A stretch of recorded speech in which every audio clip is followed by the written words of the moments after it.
Good morning, YouTube.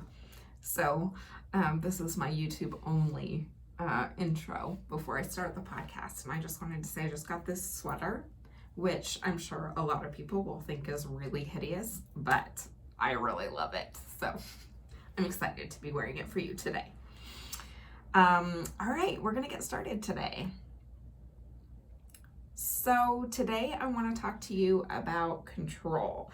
And usually when we're talking about control with kids, it's about how your kids are out of control and how that's like really a bad thing. But actually there's a lot of benefit to having kids have a little bit of control in their lives.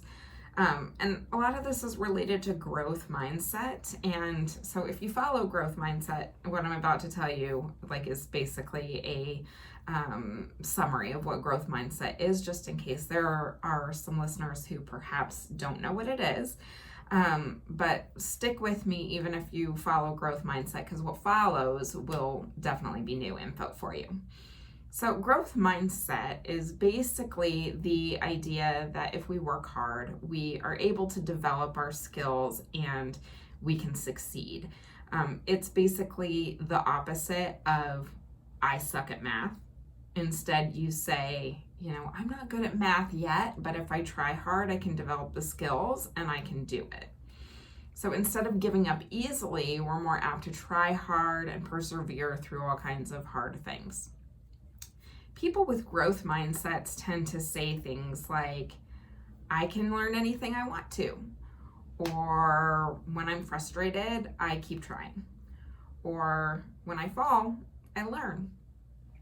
Versus people who have a fixed mindset might say something like, I'm either good at it or I'm not. Or I don't like to try that hard. I don't like to be challenged. They want to be told that they're smart. They want to feel smart, and they feel like intelligence is something that either comes naturally to you or it doesn't. And if you are good at something, it's because you're smart, not because you tried hard. Growth mindset has become kind of like a buzz term, in part because studies have really shown how beneficial it can be to develop a growth mindset. People with a growth mindset will persevere more in the face of failures. They recognize that their effort is required to build new skills. They find inspiration in other people's successes, and they're a lot more apt to accept people's criticism because they realize it's not a reflection on who they are or their intelligence.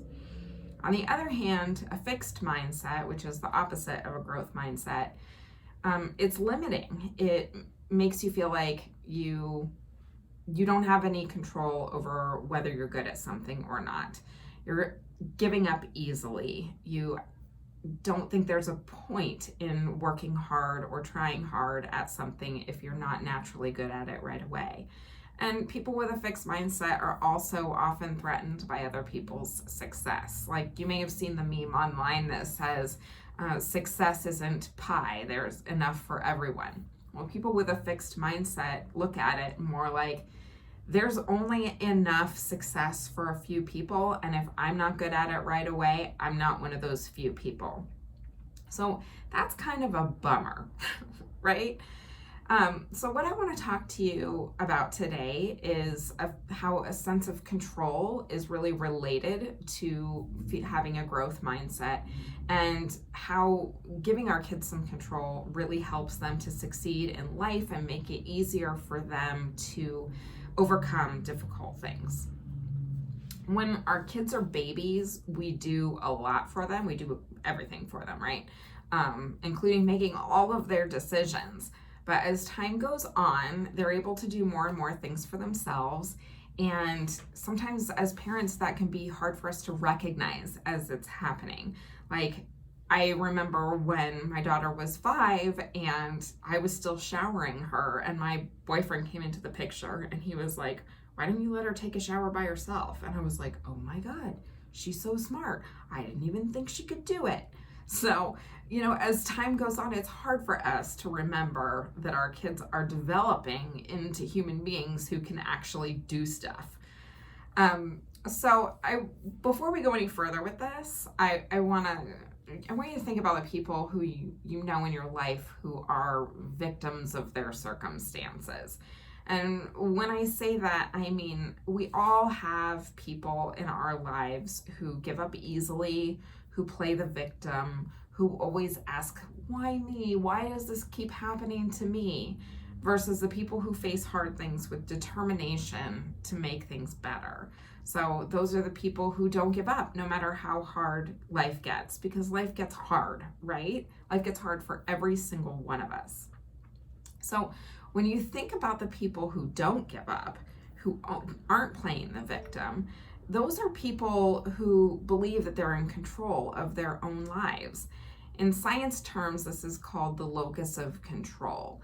If you have an internal locus of control, you make things happen. You believe that you are in control of your life and of your circumstances and the things that happen to you in your life. Versus if you have an external locus of control, you believe things happen to you and you have no say, you have no power in any of it. You can imagine how going through your life feeling like things happening to you and you don't have any impact on how things turn out. That is a pretty horrible way of going through things. The truth is, things happen to all of us, but we're able to take our own we're able to make our own decisions about how we react to those things. Now, obviously, a lot of us have more privilege than others, so the things that happen to us are less awful than the things that happen to other people. But none of us wants to have our children growing up feeling like they don't have any control. That sucks. So, as an adult now, you can see how this could be a negative thing, right? You can see how it could lead to some pretty negative outcomes and some pretty just like depression and sadness and feeling like you are a victim and you can't make your life better. And we don't want that for our kids, right?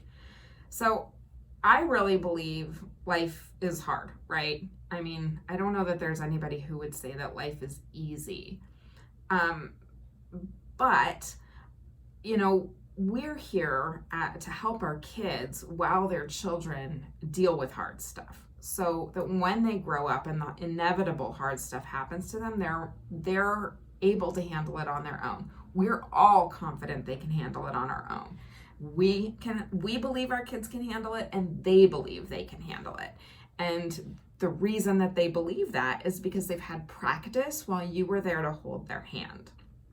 So on that subject, I really strongly believe that giving our kids some control while they're kids is going to help them in small ways, and it'll help them realize that life isn't happening to them, but that they actually do have control over some of the things in their lives.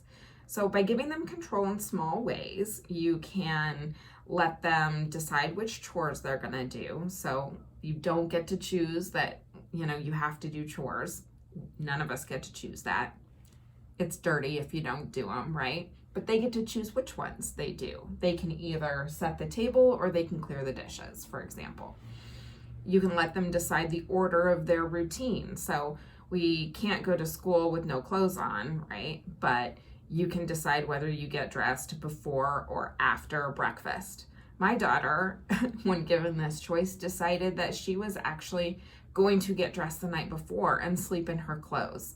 So, you know what? At the end of the day, I don't care. If that's what she wants to do, you do you, girl. So she's dressed in the morning when she wakes up, and she's eliminated something that she has to do in the morning. And also, I'm saving money on pajamas. Anyway, so you can let them decide the order of their routine and involve them in the planning process. You can also let them choose between two different options just with what you're going to do. So if you've decided you're going to go to the park, you let them choose which park to go to, for example. That's especially good for little kids, because I'm not just talking about 10-year-olds. I'm saying, like, for little kids, you can say, do you want to ride in the cart at the grocery store, or do you want to walk? Do you want your banana cut up into pieces, or do you want it whole? It might seem simple, but helping kids understand that they can make things happen in their lives even when they're little, it can have a big long-term effect. It helps them trust themselves by showing them that you trust them first to make decisions. So I hope that that's been helpful. And as usual, my theme on social media this week will also be about control and giving control to your kids. So I hope that you will reach out and let me know if you do this with your kids or if this has been kind of mind-opening for you. You can email me at sarah@mightyandbright.com or on social media at Mighty and Bright Co. Talk to you soon.